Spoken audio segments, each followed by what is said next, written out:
2024-এর জুলাইয়ের উত্তাল দিনগুলোতে সাধারণ ছাত্র জনতার উপর চলে আইন শৃঙ্খলা বাহিনীর নির্মম বুলেট। সেই বুলেটে ঝাঁঝরা করে দেওয়া হয় কারো বুক, কারো মাথা, কারো চিরতরে কেড়ে নেওয়া হয় দৃষ্টি, কাউকে বরণ করতে হয় পঙ্গুত্ব। গণহত্যার সেই দিনগুলিতে ঘটে যাওয়া মানবতাবিরোধী অপরাধের দায়ে মূল অভিযুক্ত ক্ষমতাচ্যুত প্রধানমন্ত্রী শেখ হাসিনা।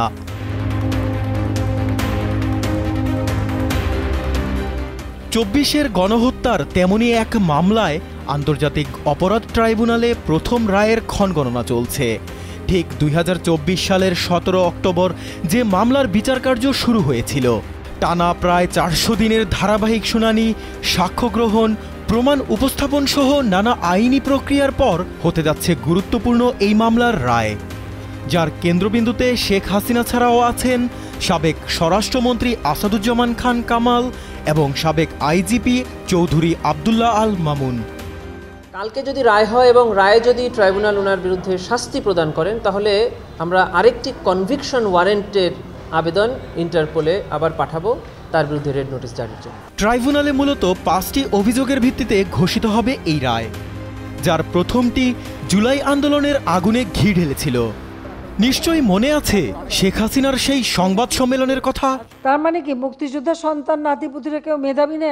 যত রাজাকারের বাচ্চারা নাতিপুতি হলো মেধাবী, তাই না? 2024 সালের 14 জুলাই গণভবন থেকে ছাত্র জনতার তুমুল আন্দোলন নিয়ে শেখ হাসিনার করা বিরূপ মন্তব্যের জেরেই আন্দোলন ছড়িয়ে পড়ে। এই বক্তব্যের পর তৎকালীন সরকারের শীর্ষ মহলের নির্দেশে আইন শৃঙ্খলা বাহিনী ও আওয়ামী লীগের নেতাকর্মীরা সারা দেশে আন্দোলনকারীদের বিরুদ্ধে ব্যাপক হামলা আর হত্যাযজ্ঞ চালায়। তুই মুক্তিযোদ্ধার নাতি হিসেবে কোটায় ইউনিভার্সিটিতে ভর্তি হয়ে এমন বলে কোটা লাগবে না, তোকে তো ইউনিভার্সিটি থেকে বের করে দেওয়া উচিত। দ্বিতীয় অভিযোগ আরও গুরুতর।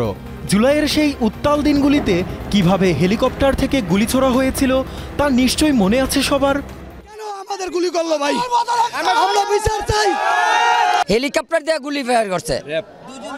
এগুলো আমাদের দুইটা বাচ্চা মারা গেছে, একটা 15 বছরের আর একটা 12 বছরের। ট্রাইব্যুনালে অভিযোগে বলা হয় শেখ হাসিনা আন্দোলন দমনে হেলিকপ্টার, ড্রোন এবং প্রাণঘাতী অস্ত্র ব্যবহারের নির্দেশ দিয়েছিলেন। নির্দেশনা দেওয়া আছে, ওপেন নির্দেশনা দিয়ে দিচ্ছে, এখন লেখা লিখবেন, ব্যবহার করবে, যেখানে পাবে সেটা গুলি করবে। সেই নির্দেশ বাস্তবায়নের জন্য স্বরাষ্ট্রমন্ত্রী আসাদুজ্জামান খান কামাল এবং তৎকালীন আইজিপি মামুন আইন শৃঙ্খলা বাহিনীকে বিশেষ নির্দেশনা দেন এবং এর প্রেক্ষিতে দমন নিপীড়ন আরও বাড়ানো হয়। যে হেলিকপ্টার ব্যবহার করা হয়েছে এবং হেলিকপ্টার ব্যবহার করে র্যাবের হেলিকপ্টার থেকে গুলি করা হয়েছে, সেই ব্যাপারে আমাদের তদন্ত সংস্থা প্রমাণ পেয়েছেন। প্রধানের নির্দেশ বাস্তবায়ন করেছেন তার নিচের যারা অফিসার ছিলেন তারা, সুতরাং তিনি কমান্ড রেসপন্সিবিলিটির দায়ে অভিযুক্ত। 2 হাত প্রসারিত করে পুলিশের বুলেটের সামনে দাঁড়িয়ে প্রতিবাদ। জুলাই আন্দোলনের বাঁক বদলে দেয়া আবু সাঈদকে হত্যার কথাও নিশ্চয়ই সবার স্মৃতিতে এখনো জ্বলজ্বলে।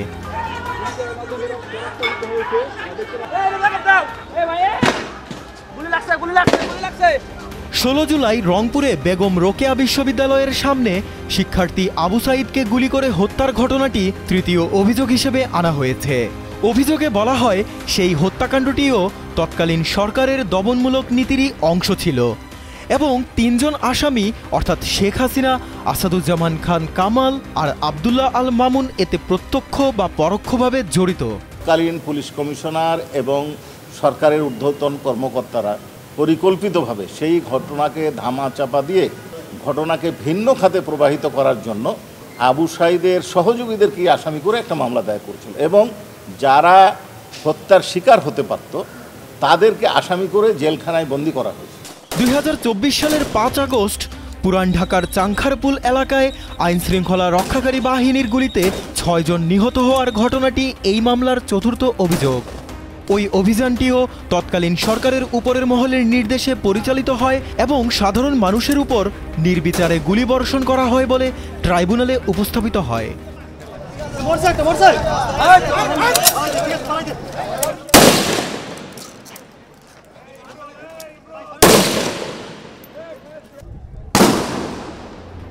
ছাত্র জনতার আন্দোলনের সময় আশুলিয়ায় ঘটে আরেক ভয়াবহ ঘটনা। 6 জনকে গুলি করার পর 5 জনের লাশ পুড়িয়ে ফেলা হয়। গুরুতর আহত একজনকে জীবিত অবস্থায় আগুনে নিক্ষেপ করার অভিযোগও পাওয়া যায় তখন। এই নির্মম ঘটনাকে মামলার পঞ্চম ও সবচেয়ে নৃশংস অভিযোগ হিসেবে চিহ্নিত করা হয়েছে ট্রাইব্যুনালে, যাতে বলা হয়েছে জুলাইয়ের রাজপথ রক্তে রঞ্জিত হয়েছে কিভাবে তার স্পষ্ট উদাহরণ এই হত্যাযজ্ঞ। তোমার ছাত্ররা সব ঘরে ফেরো, গার্জিয়ানকে বলছে এখানে কিন্তু জঙ্গি হামলা হচ্ছে। এই মামলায় মোট 54 জন সাক্ষী আদালতে জবানবন্দি দিয়েছেন। তাদের মধ্যে ছিলেন আন্দোলনে অংশগ্রহণকারী, আহত ব্যক্তি, প্রত্যক্ষদর্শী, চিকিৎসক সহ বিভিন্ন শ্রেণী পেশার মানুষ। পাশাপাশি আদালতে উপস্থিত করা হয়েছে ঘটনার অডিও ভিডিও ক্লিপ, গণমাধ্যমে প্রকাশিত প্রতিবেদন, জব্দ করা গুলি ও অন্যান্য ফরেনসিক প্রমাণ।